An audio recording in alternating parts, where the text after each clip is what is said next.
Right, I'm reviewing a lens. It's gonna be sick.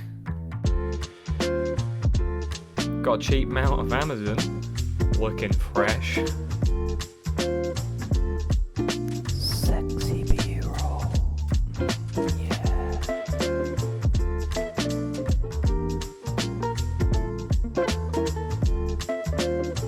I'm just going to generalize the lens in this review.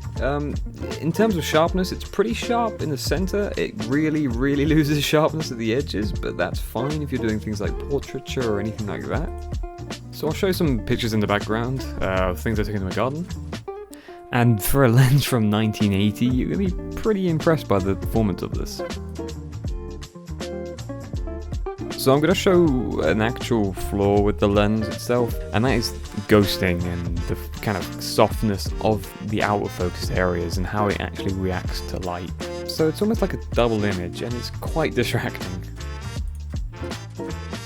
Sick transition! So this lens could be used for videography. Only downside is the aperture itself is clicky. So you probably don't want to hear that in your footage. Other than that, manual focus is pretty easy. It's got a nice 160 to 170 degree ring for full focus. So it's nice and slow, gentle, and you can really nail the focus on it. And all things considered, the flaring on it's pretty good.